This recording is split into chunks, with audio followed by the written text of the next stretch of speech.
This is a CBS News special report. I'm Maurice DuBois. The conservative political activist Charlie Kirk has died after being shot in the neck during an event at Utah Valley University earlier this afternoon. The 31-year-old was the CEO and the co-founder of Turning Point USA, a conservative organization.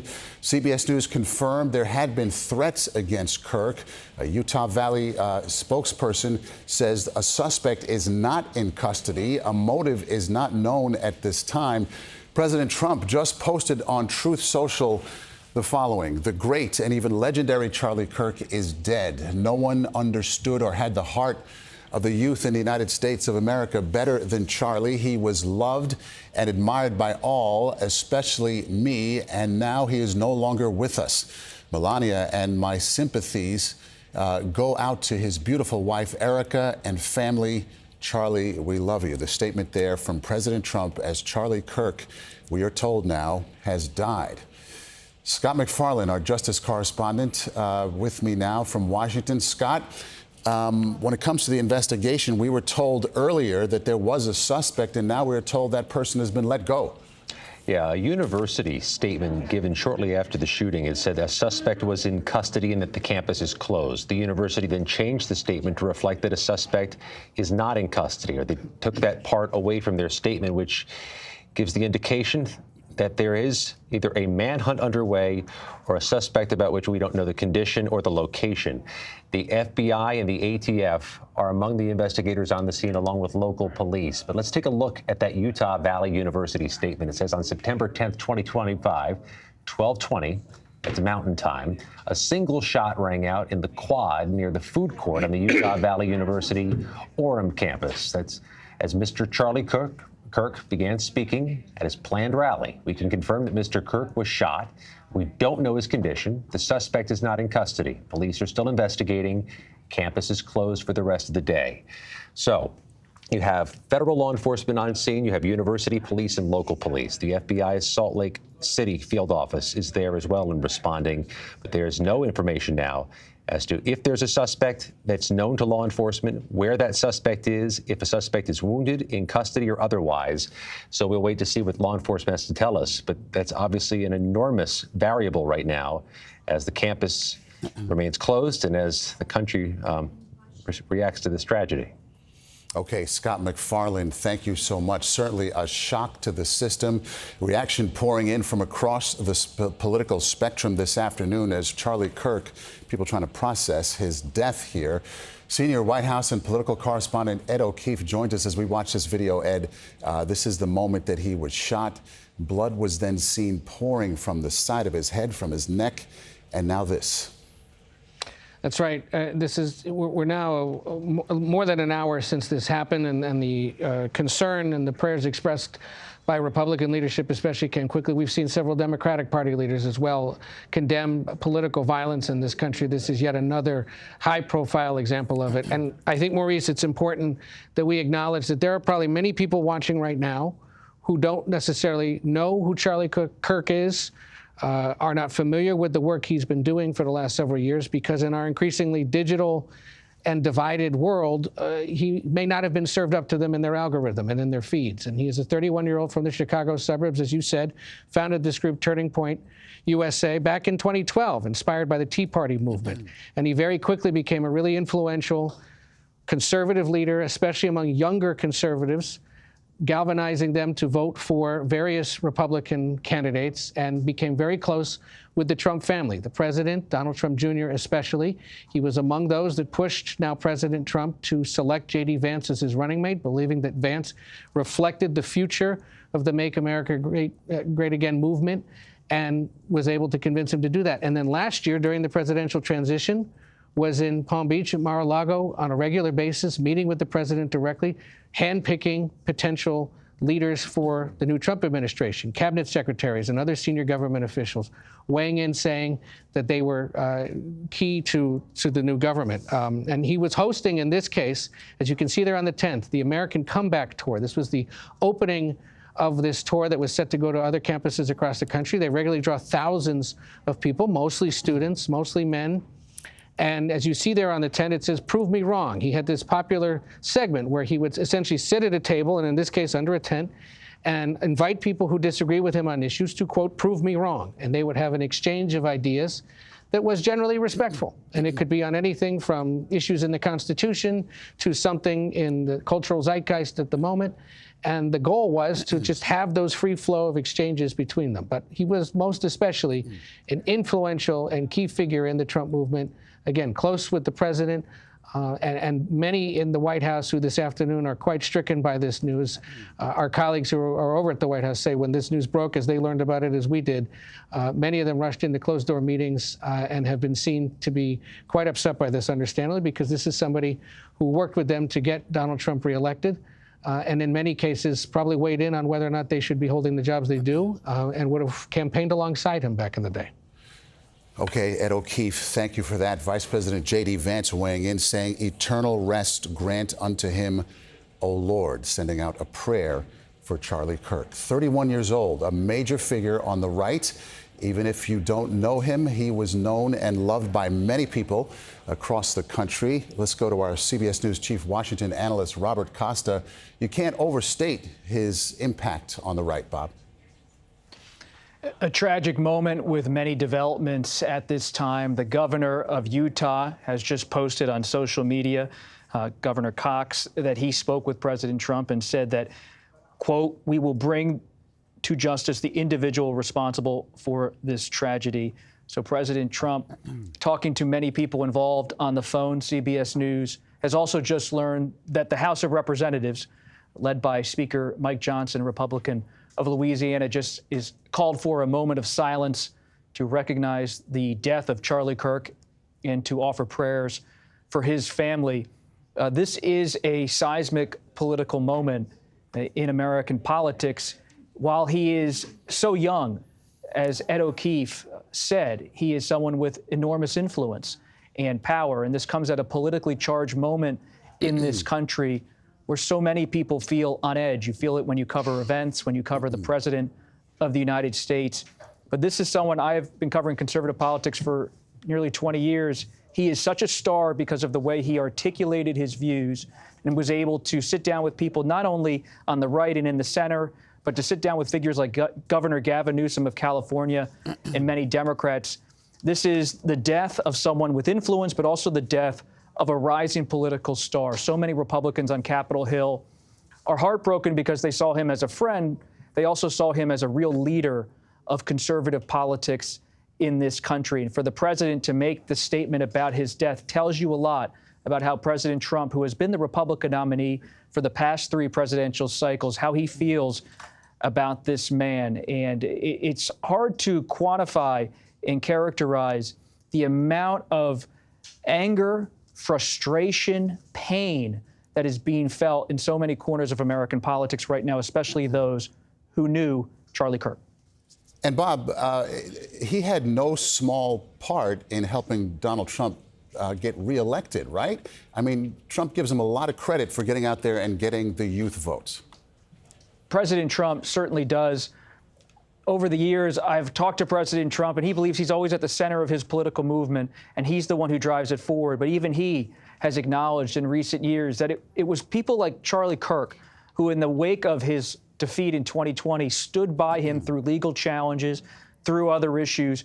Charlie Kirk helped President Trump on the outside rebuild a political movement that ultimately lifted him to the White House in 2024. And you see these crowds, it's reminiscent of a Trump rally, but with a younger audience. And he was someone who connected President Trump to younger people who felt displaced in the culture or in the political system.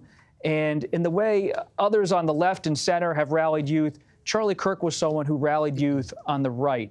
And he became a force on college campuses, a force inside the Republican Party. I've spoken to Republican politicians in recent years who said speaking at a Turning Point USA rally was just as powerful sometimes for their own constituencies as speaking at a Trump rally. And this is going to, already it is, based on our reporting here, convulsing so much of the political conversation in this country. The agitation, the anger, it is coursing through so many of the text messages, the phone calls I've had within the past hour. Outrage that this violence is having such an impact on a major American political figure like Charlie Kirk, who was as high profile as almost anyone else on the right, competing with those on television in elective office. He was seen as someone with political capital, not just famous, but influential. Yeah, Bob, and I think a word you used there, connect. He really knew how to connect with the people, with the voters, and help Donald Trump get reelected. The reaction pouring in from across the political spectrum, as we keep telling you. Chuck Schumer, Senate Majority Leader, Minority Leader, I should say, saying political violence has no place in America. The shooting is horrifying, and I'm praying for Charlie Kirk and his family. I want to bring in Jordan last as we look at these images now, haunting images. Jordan was at today's event at Utah Valley University, and he saw what happened there. Sir, thanks for joining us. Can you take us through where you were, what you saw, and your reaction? Sure. The event started about 12 p.m. I got there right in time, walked past their security detail and everything, tried to find the line to ask him a question. I actually was looking forward to challenging him on a couple things. I really respect him. I wanted to talk to him, and made my way over to where I thought the line was, which is maybe directly, I would say 50 to 100 feet to the right of Charlie Kirk. I guess, yeah, at his 3 o'clock. It was only a few minutes. Like the first question had just finished. It was kind of a longer question, so they had maybe done that for 10 or so minutes, and they had just gotten into the second question, I believe. And that's when I heard like a huge pop. Whenever I hear sounds like that, first I think, okay, maybe it's just fireworks. But after a few seconds, all of us kind of standing together, it's a very suspicious sound to hear with tons of people. There were so many people there. And there was, I guess, like a cement pillar or wall kind of right behind me. So as this suspicious sound has just gone off, I kind of put myself behind the wall. It was very, very good cover in case anything was happening. And then my brain was processing. It's a very loud sound. It seemed to me to come, in my mind, it came directly from the center of the crowd. I don't know where it came from, but that's just what my mind, I guess, was thinking. And then that's when, after a few seconds, people started saying, like, "Oh my goodness, Charlie was shot. I saw him fall to the ground." And that's when I realized this is a serious situation. We all crouched down. We have great cover, but I was then just listening for more shots because obviously this could become a much worse tragedy than it already was. And there were no more shots coming. We were maybe 30 seconds passes, and that's when people start yelling, "Run." There was a door maybe 10 feet away from me. I had to lose my cover to get to the door, but it seemed like the best option. So crouch down and just go with the people. Yeah. As soon as I got through the door, I ran as fast as I could, I guess, and as far as I could. Jordan, I'm glad you're all right to tell us about this. From all accounts, the atmosphere was, pretty pleasant, right? Pretty chill. People were into it. They were listening to their speaker. I'm wondering, you said security detail. You passed a security detail. Others have told us there was no security. So describe for us what it was like to get into this. I guess it's a quad there at the school. Yeah, it's like a courtyard. There was definitely security. I mean, I'm not an expert on security, but they had the guys with the little curly wire coming out. So I assume that those were a security detail. It was definitely there. But no metal detectors. No, there were no metal detectors. There was no checking anything. And in fact, I've been in not a shooting situation, but other dangerous situations before. And so I'm often thinking about these things. I did think, anyone in here could have a gun. No one checked me. So I was, it's just a thought that came through my head. Yeah, so it's very tragic. Kind of a haunting image there. All right. Well, Jordan Last, thank you for sharing with us what you saw and what you did in those terrifying moments. I want to bring in senior White House correspondent Weijia Jiang. Weijia, a lot of reaction coming in from the White House where he was very close with so many people there. That's right, Maurice. I was actually meeting with a White House official today when the news broke, and then several staffers were in and out of the area, and they were all visibly shaken, deeply saddened, and throughout the day have seen that from officials here at the White House, including tears and people consoling each other, because, Maurice, this wasn't just a trusted advisor to President Trump. This was a friend to so many people here at the White House. They worked closely with Charlie Kirk during the first administration, during the president's reelection campaigns, and of course now as he is in office for the second time. This is somebody who has a direct line to President Trump and his inner circle. And so it is a very solemn day here at the White House, including for President Trump. Charlie Kirk has been here to the White House several times. I remember one of the last times he was here, we shook hands, and he was always so excited and proud to have this relationship with President Trump. Most recently, Maurice, he was here at the end of May for an event, and the president was asked a question about the youth vote, and he pointed right to Charlie and said, you know, TikTok was a big reason why I won the young vote. And Charlie was the first person who told me to engage on TikTok. So he credits Charlie with so much of his victory, so much of his successes politically. And again, we are hearing reaction from the president and from so many other officials here at the White House today. Maurice. Okay, Weijia Jiang, thank you so much for that. Our correspondent Chris Van Cleve right now is outside the Turning Point USA's headquarters. That is in Phoenix. That is Charlie Kirk's organization. Again, Charlie Kirk was 31, co-founded that 12 years ago, or when he was about 18. Chris, what are you hearing there? What are you seeing now?